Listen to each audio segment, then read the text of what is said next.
Good evening, Tigercast fans. We are back live on Monday night after another good win against the Blues. Always nice to beat the arch enemy and a bit of payback from round one. And it just sort of goes to show, like we said a few times last week, that we don't often lose to the same team twice under Dimmer.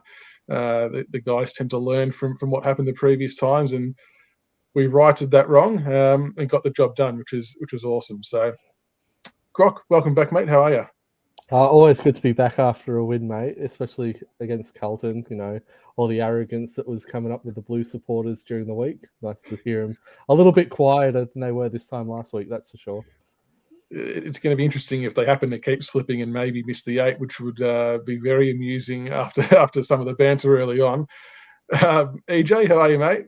Yeah, I'm very well. Very well. Great to be back. And yes, Twitter was a fun place to be on the Friday and the Saturday with the Carlton supporters that did not take it very well. So, yeah, no, I can imagine. It's they're a different breed. They're a different breed, but no, it's nice to get the bragging rights again. It's just funny they thought after round one that the hoodoo was just completely gone, and it was smooth sailing for them. But to be fair, their back line was pretty shot, and although their midfield and forward line was still pretty fully functioning, so I think our guys did extremely well.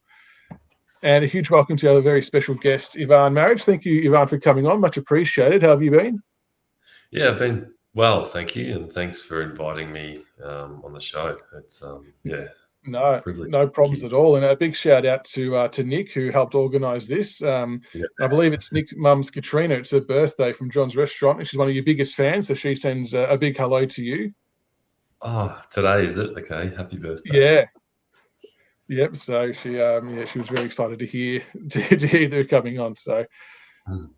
All right, we'll get cracking. What we're going to do, we're going to do the review of the Carlton game first, and then we'll ask Ivan some questions about his time at the club, and we'll see where we go from there. So Richmond defeated Carlton 11-15-81 to 9-12-66 by 15 points. Goal kickers, we had Lynch with 3, Bolton with 2, Rewalt with 2, Bolter, Edwards, Pickett, and Rioli with 1 each. Leading disposal getter Prestia, 33 disposals, 4 tackles, 13 clearances. Ivan, how much of a difference does having a fit Prestia make? Obviously, in round one, he went off pretty early, and Jack Graham was probably a little bit underdone from pre-season. We got smashed in the clearances that time round, but we managed to flip it this time around. I think Prestia outdid all 3 of their gun mids.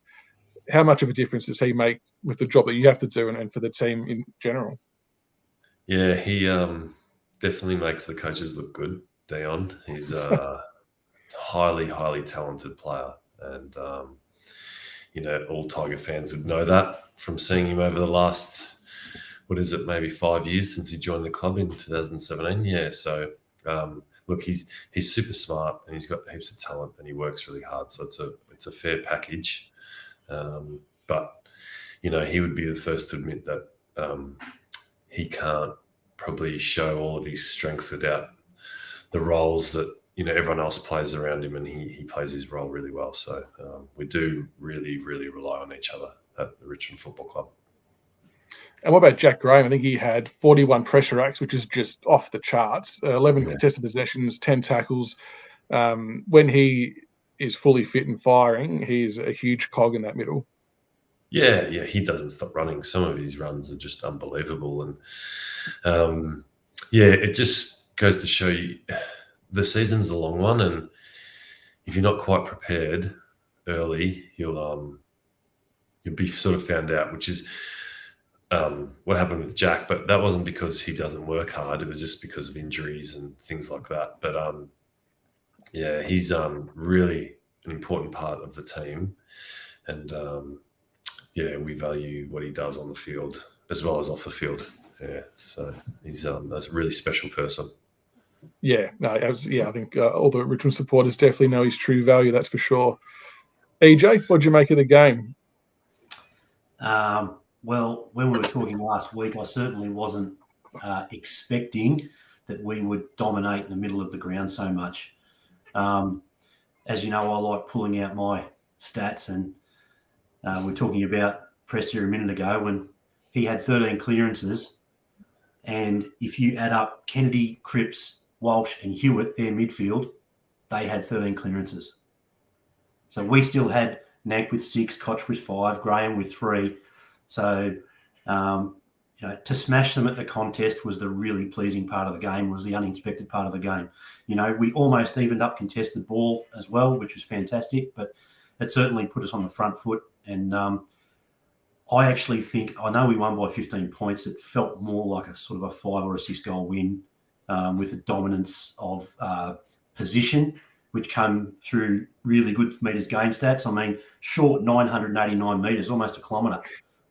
We really had ground position, and in that conditions, getting that territory really important. I thought we did it really well. And, yeah, I wasn't worried even when they kicked a couple of goals. I thought we had the game in hand, and it was touched. It was touched.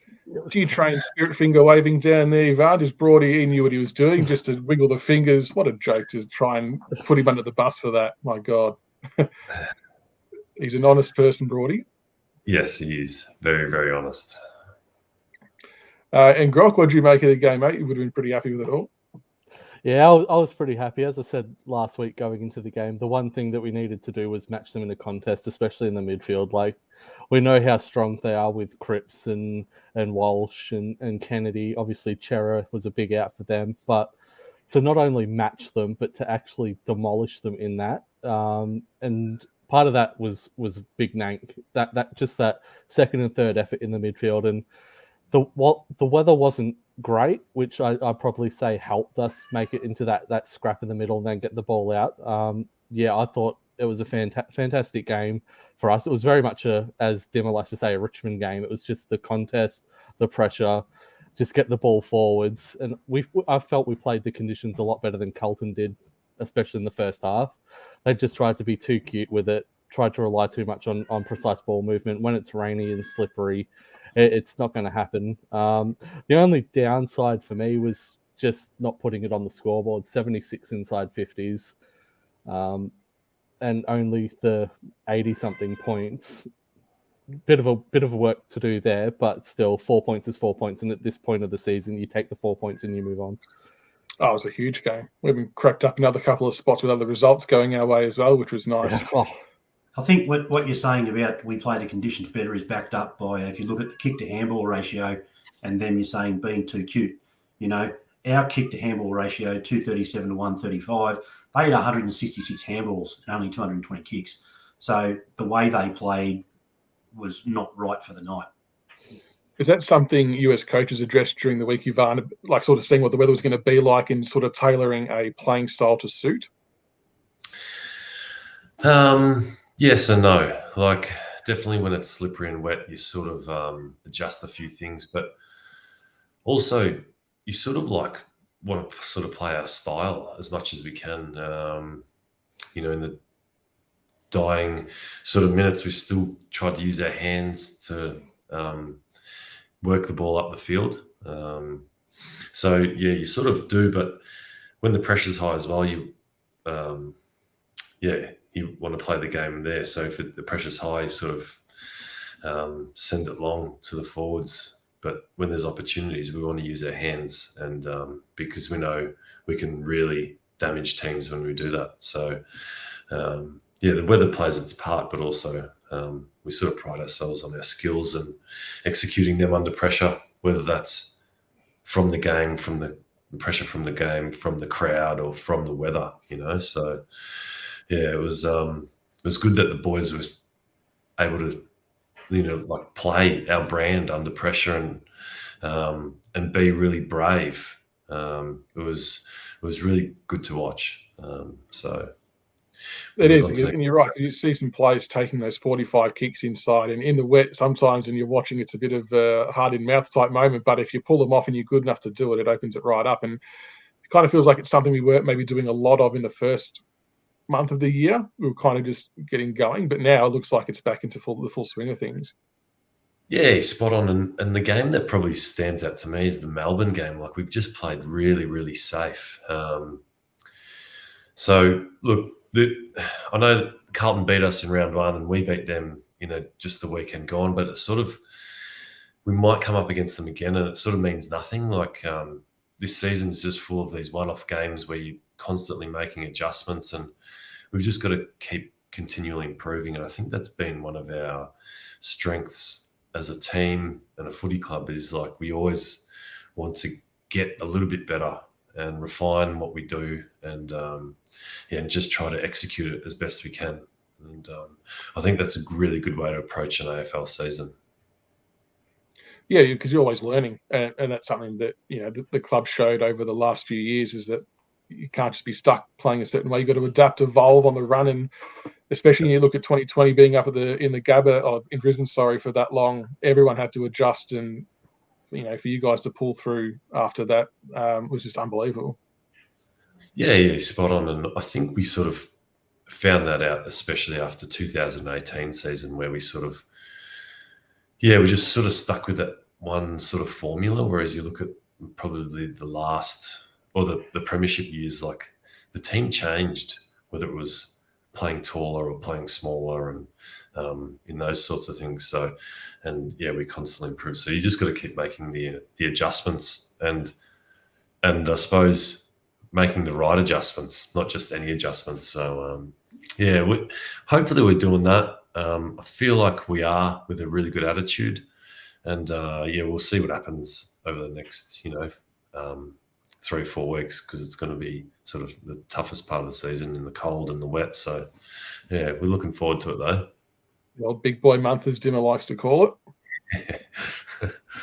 All right, we'll get cracking into some questions about your time at the Tigers. You made the move across to the club in 2012 from the Crows. What was it about Richmond that at the time most appealed to you? Because we probably weren't setting the house on fire in terms of performance, but you fit the mould of our club perfectly.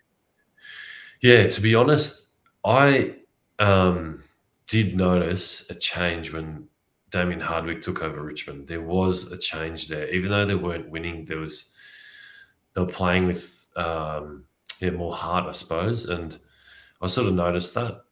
Maybe, a new coach helps, bring that. But I definitely noticed that. And then sort of meeting with Dinamo at the end of the season, just sort of confirmed everything. They're obviously speaking to my manager throughout that year, and showed a lot of interest. So that always helps when sort of a player's going through a time where, he's sort of not playing too much regularly. So, it was really good. And was it easier to sort of settle into a new club being a more experienced player than what it was maybe like for when you got drafted from the Crows? Like, did you have any established relationships already with any other players at the Tigers? The only other player I knew was Matty White. Actually, I had dinner with him a few weekends ago. So not really. And I remember driving to the club for my first training session and with a lot of doubt, like, have I made the right decision here? I was really nervous about it. But as soon as I got there, I tell you what, they made me feel like I could be myself. Guys like Shane Edwards and Jack Rewalt, who are still there at the moment, and other guys, Dylan Grimes, Basher Hooley, David Asprey, just to name a couple. They really made me feel like I could be myself. And me saying that could sound like really silly, but I think a lot of young men sort of struggle to probably do that, because you feel like you have to fit a mold in an AFL team. But I hope that we keep doing that. I hope we've still got that sort of culture at the Richmond Footy Club, that young 18-year-old kids that we draft or older guys that we trade in can really relax and be themselves. And because I think it just goes a long way to building a strong team connection. So that was how I felt. It was like it was a great feeling. It was it's good. Yeah, well, you were widely credited as being one of the drivers of the improvement in the club culture. You're a bit of a poster boy in that respect. Can you speak to that? And also, so you said that there was a nucleus of something starting to build already. You could feel that when you walked in? Yep. Yeah, for sure. It's really hard to describe, I suppose, but it's a feeling, and it takes some time to build momentum with it, people to jump on board. Like I sort of touched on, the young guys at the time, which are now the veterans like Grimesy and David Asprey's retired, but guys like him, Trent were there, and they really saw everything that we were doing and how we could improve. And when I say that the boys allowed me to be myself, I sort of like really wanted to be a hard trainer and seek continuous improvement. And they sort of made it a really safe environment to speak up, so I could sort of mention things that needed to get better at the time. And it wasn't just me; it was a lot of other players. So it really requires a team effort. If one guy's saying it and no one else believes it, it just goes nowhere. But it took everyone, the players, the coaches, the staff, and even not just footy staff like coaches. I'm talking administration staff, CEOs, and board members. So yeah, it's that's why you probably see in the AFL world that teams go on these long premiership droughts, because it just takes time to get all the enough good people together and moving in the right direction. And then when you got that, I think some pretty special things can happen. So yeah, I think the footage that stands out for a lot of people is, yourself and Trent cleaning the rooms, cleaning the sheds, and that's the old All Black sort of sweep the shed philosophy. And that ties in, I think, what you were just saying then about how it was not just the players, it's every person in the organisation. And I suppose that goes away to showing that you value what everyone is doing, and it's not someone else's job to clean up. It's everyone's job to do every part of building that culture. Yeah. And what's really important is doing it when no one else is watching. And,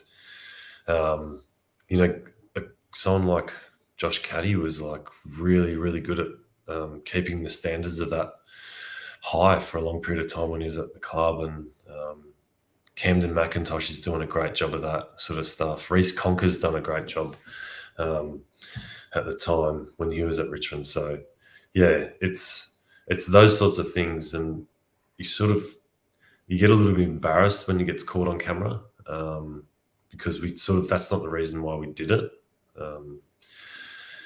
But I think it's a really important thing. It's not the only important thing, but it's one of the key ingredients. Yeah, humility. Yeah, and that's doing it when no one else is watching. I really like that.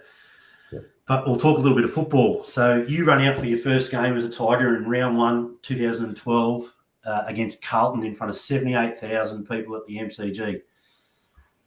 How was that for you? Like, we're a pretty big army.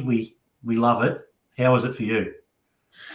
I'll tell you, I don't know if it's funny, but in the change rooms before the game, a guy called Yusuf Islam, used to be called Cat Stevens, was actually at the stadium, and he wanted to meet Basher Hooley, and Basher didn't really know who he was, but I personally love Cat Stevens' music. So I was like, what is going on? Like, my first game at the G, and like you said, massive crowd.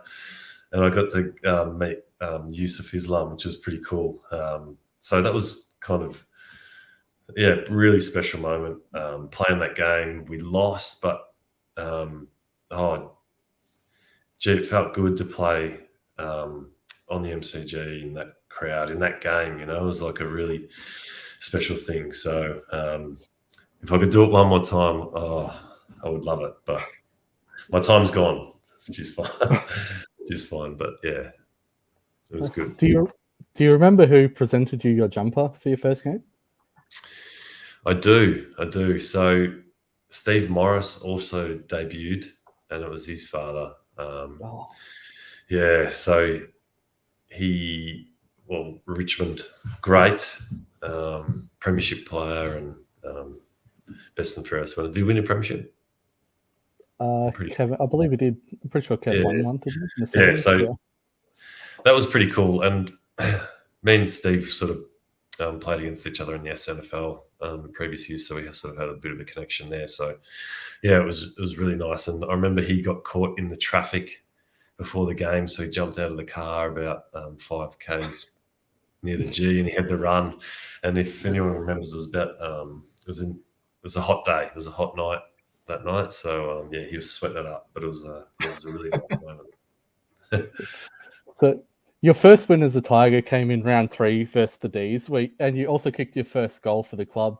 What was that afternoon like for you in those 2 special moments? Yeah, it was good. It was good. I think I was just focused on getting better. I mean, it was nice to personally get a win and the goal and all that stuff. You just sort of get it out of the way, which was. But I was under sort of Neil Craig. I sort of learnt that the process was just so important, and I was really focused on that. And I was still personally sort of refining my own game. So I was sort of, I played on Mark J-Mo, so it was a pretty tough game for me. So I really wanted to get that better. But it was a nice summer's day. It was a day game, great crowd, got the win, got the goal, which was good. And I think Reece Conco, who's a good mate of mine, I'm catching up with him for lunch actually tomorrow, who I think he had a really good game too that day. So yeah, it was good.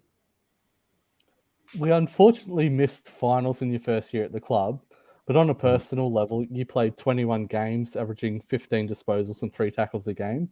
You must be pretty proud of your season. In some ways, I'd say you probably helped pave the way for our current ruckman now with the way they play in Big Nank and Big Ivan as well. What are your thoughts on that? Yeah, I mean, well, like the first thing I said is like I felt like I could be myself off the field and on the field, and that's how I wanted to play the game. And it probably takes a bit of time to get to know yourself and all those sorts of things. But Richmond and Damien Hardwick definitely gave me the opportunity. Yeah, it was a bit of it was a good season, like in terms of that sort of stuff. Gave me a lot of confidence and belief. So that was good. But I sort of still probably look back on that season as like maybe a little bit selfish. Yeah. Whereas I've played other seasons with less statistics, but I felt like I played a better team game. But yeah, I don't know. It's I suppose you do need to be a bit selfish, but look, it was a good season all in all. Got earned some respect and trust with my teammates, my new teammates, which was really, really nice. Yeah, so we'll go from a good season for you to a good season for the team. Obviously, 2013 managed to finish 5th on the ladder and play finals for the first time in 12 years. But was there anything that changed that off season, given the past few seasons of just trying to be competitive, and now we're actually at the pointy end of the season? Yeah, I think we were pretty close to making it. I thought in 2012, like there was a little stretch of games where we lost by, like under 10 points, and yeah, I think the boys looked back on that and like we missed an opportunity there. Even the way we finished off a draw against Port Adelaide in the last game of the season was like a really pretty shitty feeling personally. But yeah, we gained a lot of belief and then getting some good wins along the way. I mean, did we beat Carlton in that year in round 1? I think we did. Yeah. We did. Yeah, those sorts of things, like building some belief and within the team and what we're doing, what we're trying to achieve, really helped. So, like I said before, it takes time in AFL, and all the guys that are still playing now, all our leaders were young kids, sort of back then. So, but we're really getting a stronger team environment, which was good. Do those little mental demons come up in topic conversation? Or like we obviously hadn't beaten Carlton for quite some stretch. I mean, Geelong we hadn't beaten in quite a while. Does that ever play on the mind of players, or is that purely just an outside thing that is perpetuated just by fans and media? Yeah, look, there's all these things like that. We call them stories, right? But you can reframe those stories and turn them into a challenge the way you just using your own language. So, things like that we used as a challenge. We haven't beaten them for this long, and but we can, using really positive language like that, like instead of sort of fearing it and having doubt. So that's been a really strong growth area for the club and the team, which takes time to get better at, and it comes with experience. So look, we're all humans, right? I think it's normal to feel that pressure or a little bit of doubt when things like that. You haven't been in a team for 5 years or whatever. So but the key is just to reframe it, I think. Your mind's the most powerful weapon you've got. It's a very good message to send out to any youngsters playing footy at the moment. The elimination final versus Carlton, it still haunts a lot of us supporters and probably you players as well to this day. What were your memories of that game? Yeah, look, it was super emotional. It was such an emotional game. Richmond had played finals for a long period of time. The support was unbelievable. The noise at the game. And look, I think that if we won that, maybe we wouldn't have won 3 in a row, or 3 premierships. It was that those losses, those 3 final series losses. I feel like it really forced us to grow in another way, and I think that way was making our team unity and strength and the chemistry, whatever you want to call it, the culture, and take it to a level that not many other sports have seen.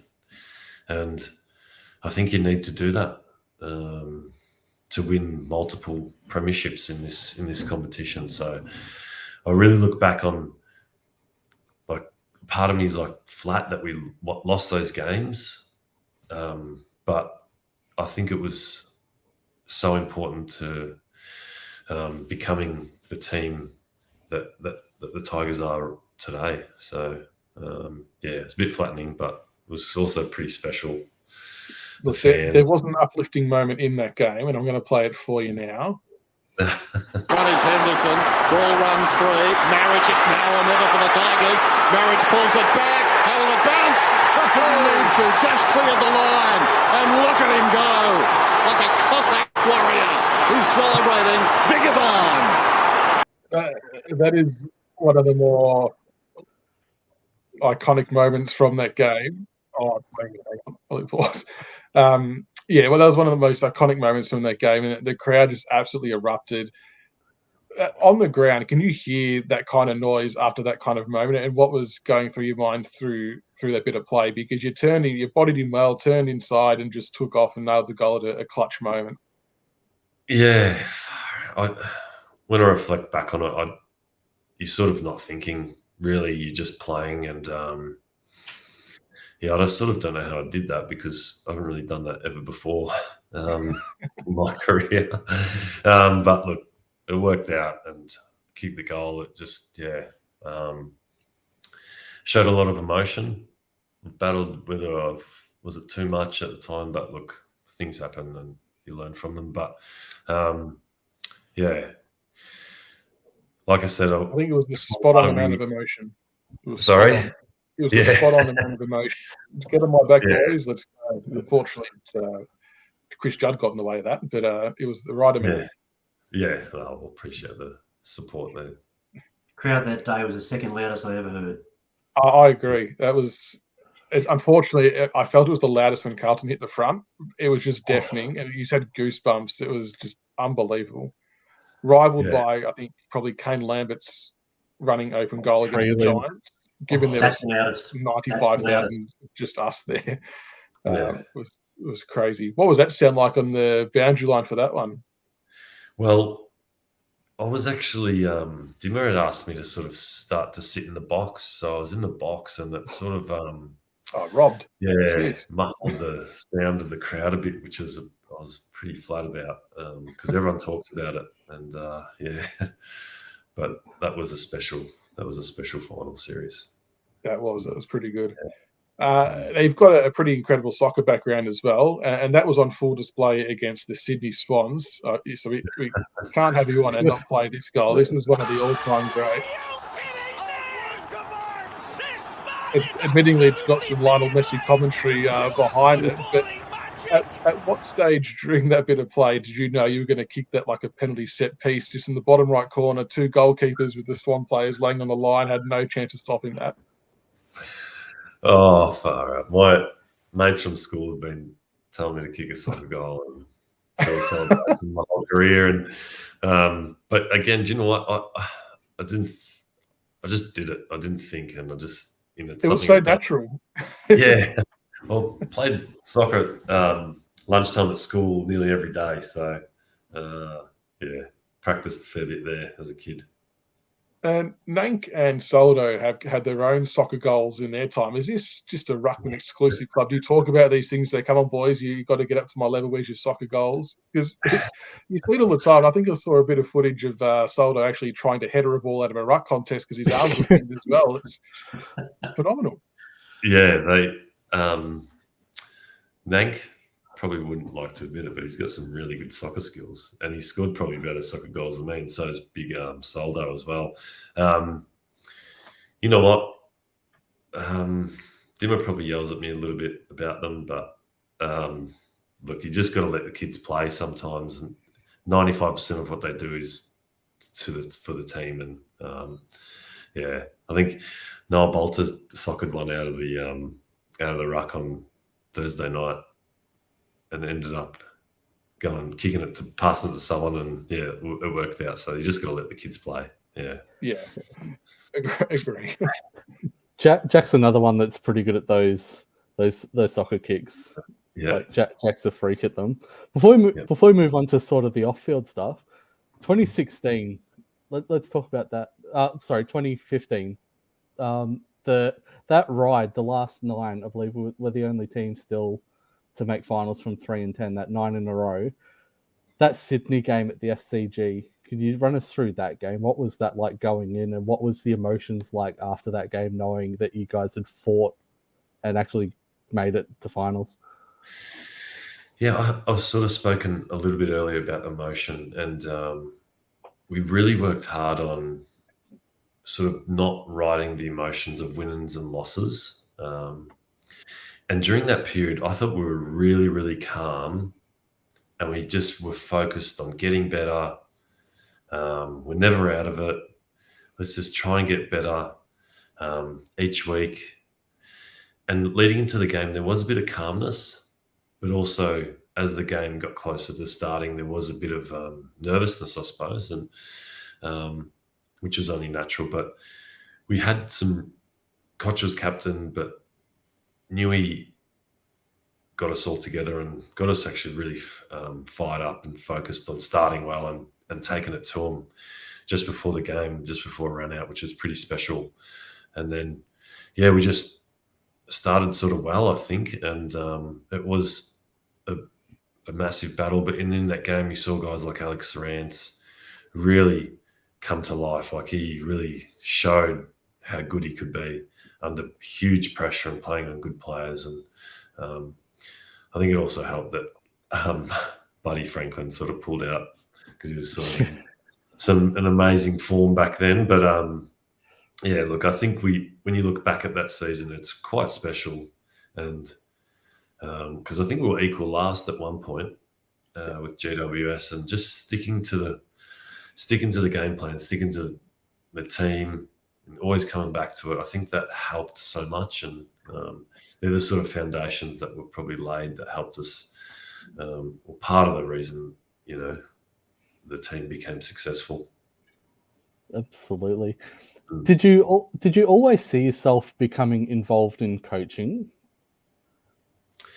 When I was younger, I didn't. And then as I got older and I was really into the team and wanted to help the team become stronger, yeah, I thought about it a lot more and did a few little courses here and there. And yeah, so as I got older, I got into it more and became more confident that I wanted to do it.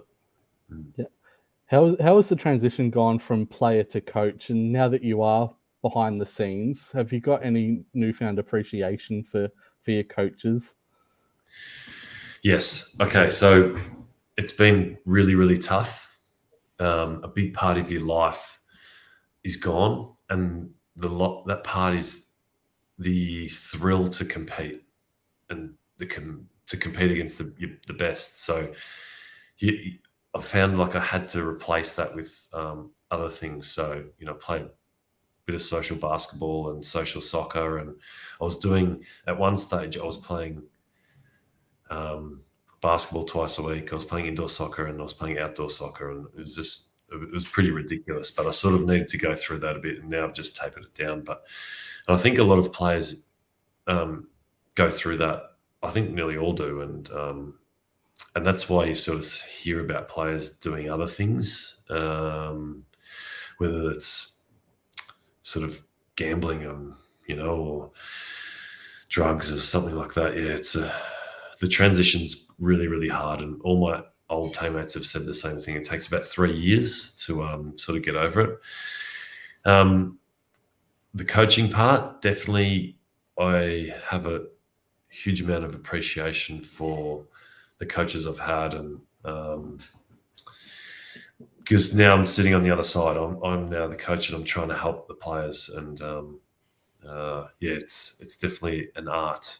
Coaching is an art, and there's no one way to do it, and there's no easy way to do it, or in a good way, right? You need to really be honest, have the same sort of attitude as you would as a player, or I did as a player, which is honest, and critique yourself and try and get better at it, because the language you use is really powerful in a positive way and a negative way. So yeah, I'm really trying to work hard on that and do that as best I can. So, but look, I'm really lucky that Richmond kept me on in a position at the club. And, I think it's 6 years playing and 5 years as a coach / player wellbeing coordinator. So I feel really, really privileged to be a part of the Richmond Football Club. It's a great club. Yeah, awesome. So obviously you were instrumental in the club drafting Big Ivan Soldo. How confident were you then that he'd make it? And has there been anything that you've been surprised about with his career so far? I saw him as a tall guy, athletic, and extremely hardworking, like extremely high self-discipline. And those qualities are like really, really important to become a ruckman, I believe, in the AFL. He's really worked hard on the skills of the game and the knowledge and all those sorts of things. They're the things you have to learn. But I think being naturally really, really strong for his age, him and Toby were, playing at a young age against some really big experienced ruckmen. So, yeah, I'm really, what he's really impressed me is with his resilience and his ability to learn and get better. And because it's not an easy journey, moving from another sport and constantly getting told, need to do this better, need to do that better, because you're learning the game, learning the craft. So that part has really, really impressed me with him. Yeah, so all the things that you don't get to see, the fans unfortunately don't get to see, and yeah, but he's a really good kid. Yeah, and it must have been a special moment for you and the family to be able to present him his debut jumper in the first game. Can you tell us a little bit about that? Yeah, it was really good. Because I suppose that was, what year was that? 2017, right? 17, I think. Yeah. Yeah, my last year. Yeah, I hadn't had a chance to probably say some really nice things to him, which is probably my fault. But it gave me this opportunity to say some really nice things from the heart. And his mum was there, and my auntie and uncle, and even my family were there, and it was just really nice. And his host family, who have been really, really good to him and important for him, moving down from Canberra. So yeah, it was a really special time, because the other thing is, like, I only played it, 80 games, I think, for Richmond. I'm not like a star like Matthew Richardson or Kevin Bartlett. Those guys are actual superstars of the club and the competition, and they usually present the jumpers to the debutants. So to be asked, it was really special, and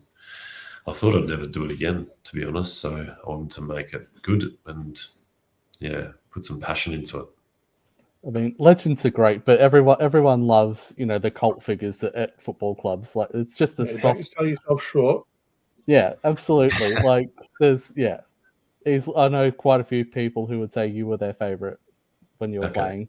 Yeah, so don't sell yourself short on that one. But just in a little bit of a light-hearted manner, there's been a rumor going around for a few years now that you played a little bit of recruiter for Noah Bolter, having seen him at St Albans, and you burst into Matty Clark's office and said, "We need to draft this bloke." Any truth to that story? Yeah, there's a bit of truth. It was quite funny. So I went in, must have been pre-season, a couple of years before he was drafted, and I go, "Have you heard of this guy called Noah Bolter?" And they said, "Nah, haven't," because I heard about him in the community and heard he was sort of a pretty athletic, player, and I know his parents and extended family quite well. But anyway, they said nothing, and then I come back in again, and I must have been walking past the office, and they said, "Hey, stop, Ivan, Noah Bolter, we've seen him play." And anyway, he was sort of like this guy that, but in that 2 years where people would see like some unbelievable things on the field, but no one could really get in contact with him. He didn't have a manager at the time, and the way that game works is all the recruiters talk to the managers, and they sort of know who's picking who and all that sort of stuff. So, and he wasn't answering anyone's calls. So, leading up to the draft, I was obviously speaking to Noah, and gave our recruiters some just some advice on what he's heard, and we used it went all right. So we ended up at Richmond, and so it was good. Worked out well. He's a great guy, great player. Absolutely. Hopefully, we see a bit more of him next. Absolutely. You're 1 from 1 with your recruiting. That's a solid track record. Yeah.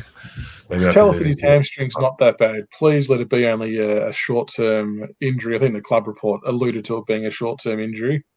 Yeah. I think it's going to be a short-term thing, but we're just going to make sure that when he comes back, he stays back, because he's an important player.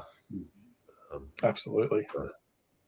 That's not a bad segue. So from in the coaching side of it, the player sort of growth and development sort of perspective part of it, Noah is an example of someone that has played multiple roles. How much of an effect does it have on their development if they're switching versus if they're playing that one slot? Yeah. Great question. The answer is they sort of need both. They're both, I sort of feel like young players need stability, but then you also need to be able to play other positions, because sort of the way Dimmer has set the team up and the game plan and everything, it's sort of really role based. And you'll see, you would have seen over the last few weeks where Liam Baker's in the back line, then he's in the forward line, because the way their games go, they're just these one-off games, and teams have made adjustments, and then we might be getting beaten in one area. So you've got to move a player that's got the right skill set that can improve a certain part of the ground or the game for us. So, you need to be able to, flick from positions. Shane Edwards has been the master of it for us for such a long time.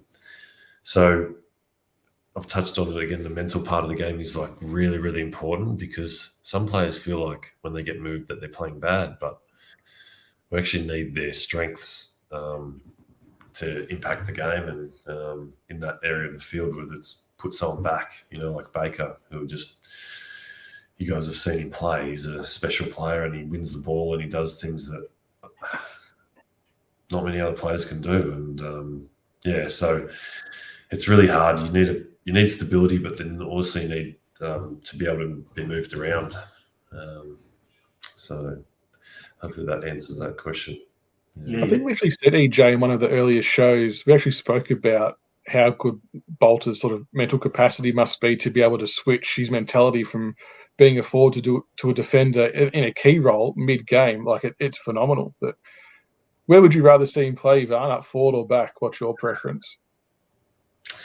Yeah, personally, I think that he's really good behind the ball. So I like him as a back. I feel like he's played a lot of basketball, and the guys that tall basketballers come into footy, they're usually better behind the ball. And that's where he's played his best football, in my opinion. But I mean, he can do some special things wherever you put him. I suppose now it becomes easier with Joshy Gibcus showing he can go forward as well. It means we don't have to pull that pin of, hey, Bolter up forward immediately. We've got other options now, which is nice to see as well. Yeah, it's wow. Yeah, we've got some good young kids and they're tall.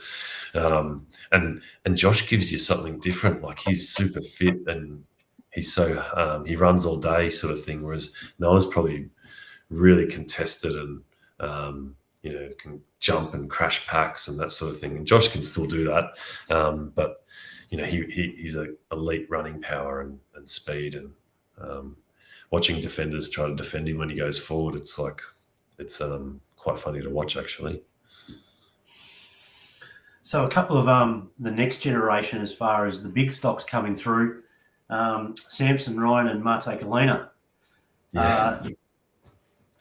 What are we working on to get them ready so that they are able to play? I mean, I watched the live stream of the VFL last week, and Mate's first game, and 10 seconds in, he's clunking a contested mark, which is great. Yeah. Obviously with his, again, basketball background, he hasn't had as much time in the system. Is that a medium-term project sort of a thing? Yeah, he's going to have to work really hard on, the aerial part of the game and his ruck craft. Just not, it was his second game of footy on the weekend against Coburg. He did some really good things, like crashed some big packs, but he's just got to work on finishing that last bit off, which is marking them. And he'll get there, because he's a really good kid and he wants to get better. And they've got great leaders to look up to with Toby and Soldo. So they train super hard, those two guys, and they hold a really high standard of training. And it's great for our young guys coming through to see that. But look at Samson as well. Like, Samson's a really, really good kid, and I think he's going to be a really good player. The challenge you have with these, now that we've got our own teams, is like, we had 3 ruckmen on the weekend, and there's not enough time in the game to give them all the ruck time they deserve. If we could loan a ruckman out so he could play every week and get some experience, I'd fully support that. I think it's a really good thing for young rucks to do.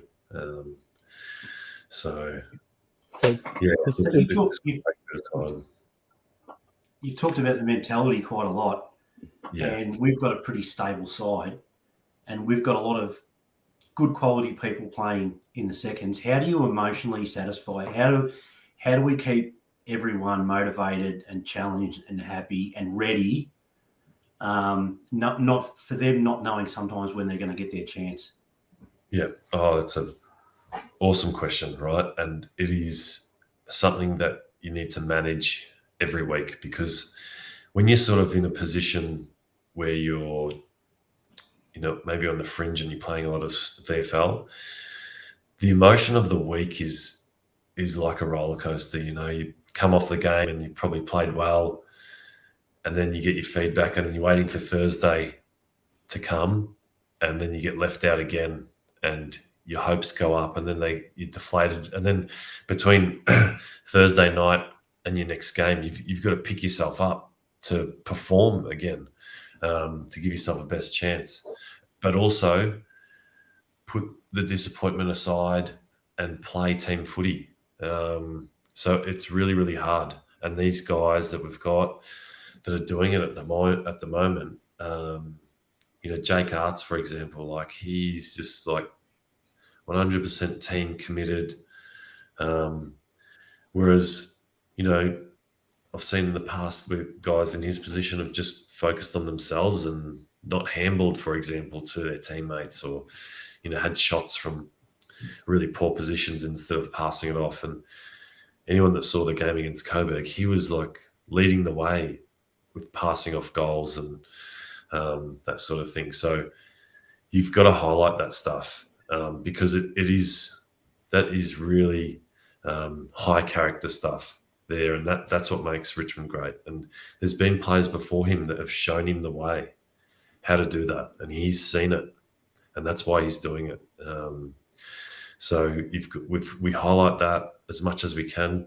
We talk about it like men. We talk about our feelings, and the guys are really good at that. And they go away and work on themselves, and prepare for those stories to come up and while they're playing or leading into a game, and they know how to manage them and stay focused on what they need to do. So yeah, it's a challenge. It's really hard when you doing that, I suppose. It's I've been there. Do you know what? I've been there a lot of my career doing that, so I know exactly what it's like. It's but it also makes you a better player.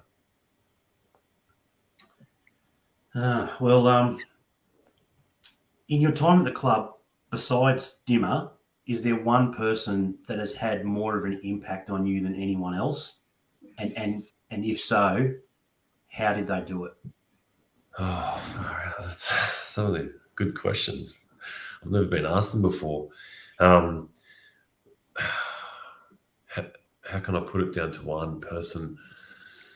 Look, I'd always say first it would probably be Basher Hooley, because it was just the conversations we'd have away from training and about life, and he helped me become really clear on the man I wanted to be. But there's been some other special people that I've really watched and admired, like Trent's been amazing, and Brenton Gale, really, really special, really, really special men. But, there's just so many good people at the club, like I sort of spoke about earlier, which is why it's such a great place. That's amazing. I mean, it sounds like it's just been such a special period of time to be around the club. So I'll probably change things up and make something a little bit lighthearted now. It's hard to think of you. I mean, it's hard to see now with no mullet. Right? Your mullet was the whole mystique. It was like with the competition, it's now chock full of mullets. And let's be honest, some of them are pretty ordinary. How and why? What is your advice to these young upstarts that, and please, my son will be listening to this and he needs all the help he can get. What is the secret to a great mullet? And why did you do it? Yeah, I think I was just sitting around the change room with a couple of my Adelaide teammates, and we just sort of said it and let's do it. And Taylor Walker was one of them, and we were the only two that sort of stuck at it.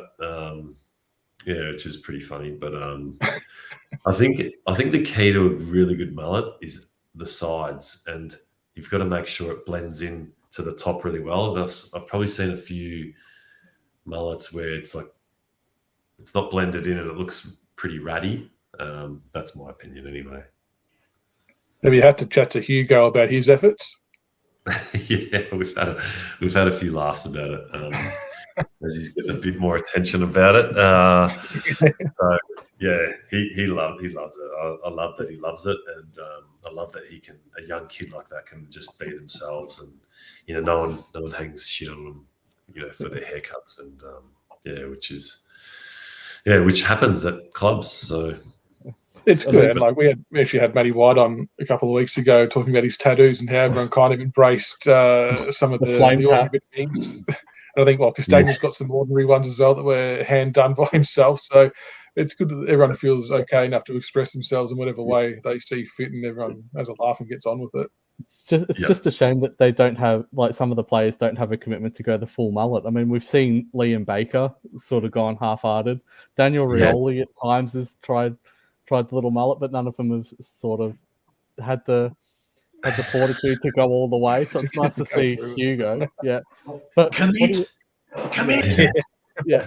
So I know this is probably a question that there's probably one answer to, but who do you think has the best mullet in the AFL right now? If you had to pick one. Yeah. I got asked this a while ago or before. I don't watch enough AFL football, so I don't see them all. But I remember there was a guy maybe last year playing for West Coast. Is it Duggan? Yeah, Liam Duggan had a good one. Yes. Yeah, I think like just nice, smooth, neat, and you clearly know it's a mullet. Yeah, not a fan of Bailey Smith's one.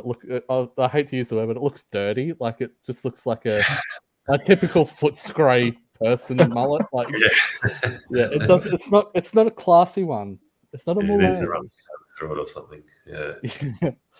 All right, that was awesome. Thanks to that. We'll jump into some chat about the upcoming game against the Cats. It's an absolute monster game. So it's 4th versus 6th, and a huge game in the context of our season. The old traditional 8-point game, as they like to say. So winning essentially keeps us in contention to top 4. Much to EJ, your prediction from last week, where you said if we beat Carlton and beat Geelong, then top 4 is well and truly alive.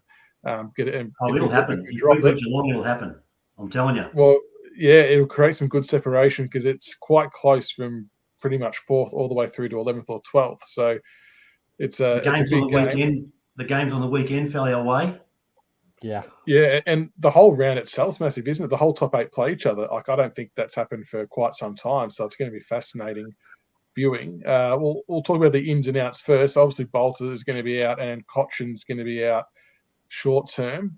Tarrant, we think, will hopefully play.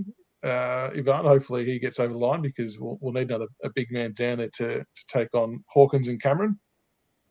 Yeah, he's sort of quite confident to play, which is really, really good because he's played some really good footy for us and we really need him. But in saying that, like Ben Funky Miller's like sort of been playing really solid footy in the VFL. We like him. So, we think he's got a lot to offer.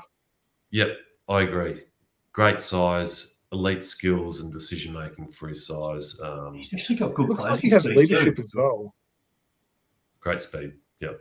So, yeah, look, we'll see what happens there. Definitely need someone big, playing on Hawkins because he's an unbelievable forward.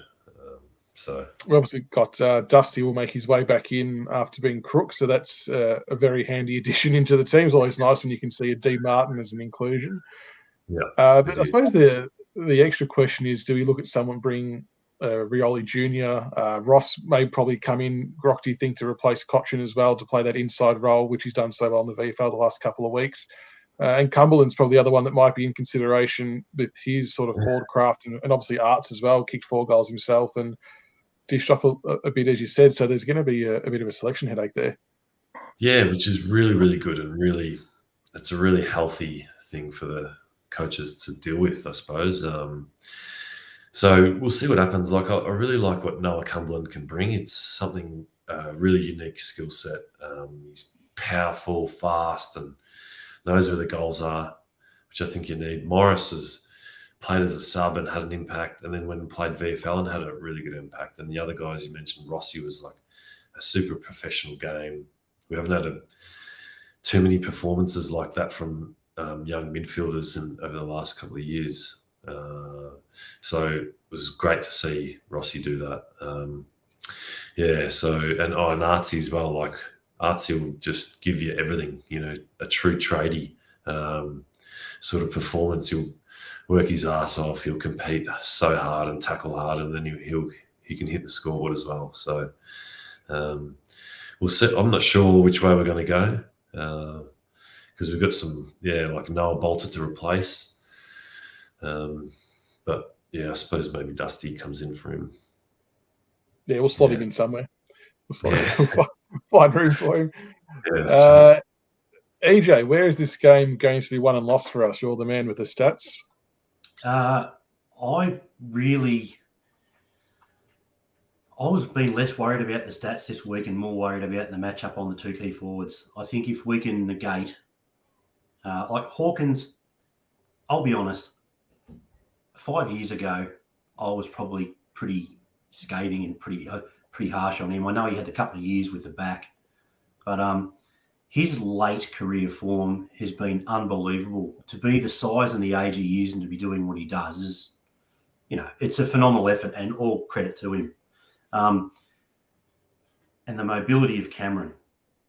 I believe we've got 2 to 3 players that can cover him and rotate, and what works, what doesn't. We've got Broad, Grimes, Gibcus. They can all possibly sort of do that job. But I think if we can negate their key forwards, we can win the game, because I believe that our midfield with Prestia playing, with Dusty back, even without Koch, will be okay as long as Lambert, his hip stays together. I really think if we get on top of their 2 key forwards, we win the game. Brody just loves the left-handed smashing of the ball, jumping. He should just take the mark and win a car or something. He'd come close, I reckon. Yeah, he's worked so hard on his game. It's really good to watch. He's really playing with a really wise head on his shoulders.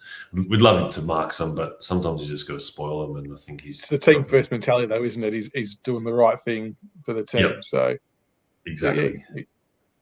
And Grok, what's your keys to victory for us on the weekend? I think it's going to be similar to the Carlton game. Geelong are very offensive midfield, much like Carlton. That they smash the contest hard. They run forward. Dangerfield's likely back for them this week. They've got Max Holmes, who's a speed demon who can run the flanks. So again, it's going to be another one where we do need to try and at least halve the contest, if not win. That's going to go a long way. Obviously, last year, Cameron Hawkins and that damn redhead, Gary Rowan, got a hold of us. So I think we do need to be a little bit more accountable. So I do think Rowan is another likely in, but I'm not too worried about Rowan at this stage. It's the other two, especially with Noah out and Tarrant, if he does play with that injured hand. So I think that is really going to be a massive struggle. But again, we generally our backline don't rely on one defender. It's a team first defensive mentality. Peel off and impact if you can, help out. So it's not that much that I'm worried about. It's more our forward transition. Again, 76 inside 50s for 80 something points is not great. When you're coming up against Geelong, who've got De Koning and they've got Stewart, they've got Collar Jasny, who are all amazing interceptors, especially De Koning for a young bloke who's in his third year on an AFL list to be the number 1 ranked defensive intercept marker in the league behind Sicily is just insane. We can't do what we did against Carlton and bomb it long and high. I mean, it's not going to work out. So I do think we do need to lower our eyes a little bit, and I think that's going to be something that David Teague is definitely going to be talking to his forwards leading up, and Andrew McWalter with his mids. Lower the eyes, hit the free target, maintain possession probably around the arc until an option presents is probably another way to go about it, because we do know Geelong really do like to play a possession-based game plan, chip mark, and then go when they can. So if we can deny them the ball, definitely that'll go a long way. We just need to deny Geelong the ball and execute what we can. And hopefully that damn meowing is not a sign of things to come for the weekend. Back-to-back weeks, Croc. You're on fire. The chat's calling you out on it. They're calling you out. I put her out before, but there must be an open window somewhere. Ivan, the other defender, I know we mentioned it's with Gary Rowan, and Stengel's actually playing quite well too for Geelong, but Dan Rioli, my God, what a year he's had in defence and how he's reinvented himself. As a club, you must be absolutely stoked with what he's done to his game, and is he likely to get one of those jobs on Rowan or Stengel to help curtail them?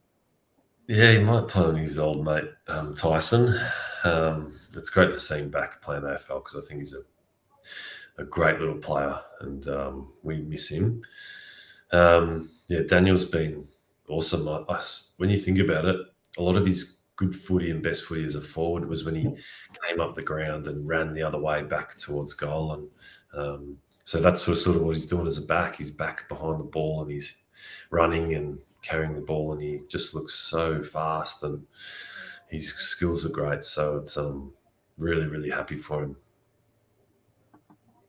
And what about the, I suppose, their defenders matching up on our forwards? Obviously, Rewald and Lynch are probably going to get De Koning and Blitzars, a combination of the two. Is there a preference? Do you try and isolate a certain matchup, or do you just accept they're going to rotate with, I suppose, Blitzar's probably doing some ruck work as well when Stanley's off?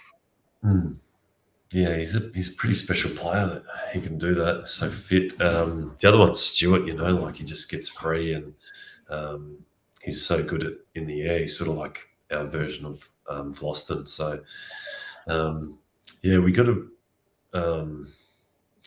we'll try to isolate when we can and that sort of thing. But it's really, really hard. Everyone's playing a team defense. So, yeah, like you said, we probably don't want to bomb it that much this week. And, I thought there's a few opportunities where we could have used the shorts. So it's just getting the balance right, and that's what we're trying to do, trying to get that better each week. I'm sure we'll nail it this week. All right, we'll get some predictions for the game, and we'll let you guys think. You've got a basketball game coming up, don't you, tonight? Yeah, I do. I've got to get the kilo.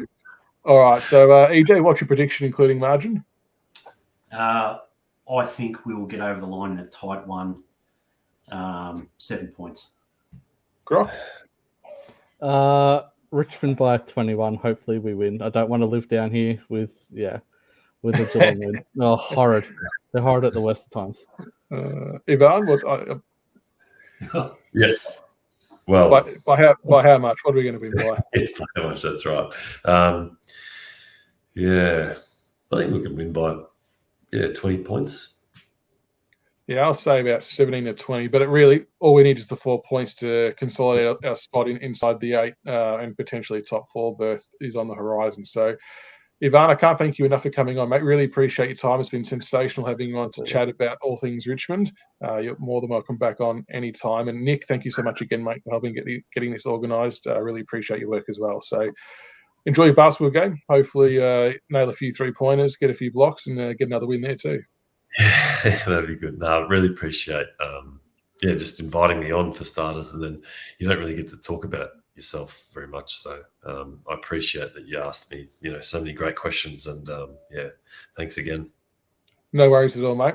Thanks everyone for tuning in. Much appreciated. Make sure you follow us on all our socials, and we'll be back next Monday night, hopefully with another win under our belt against the Cats, and on we march. So until next time, go Tigers. Go Tigers. Go Tigers. Yeah.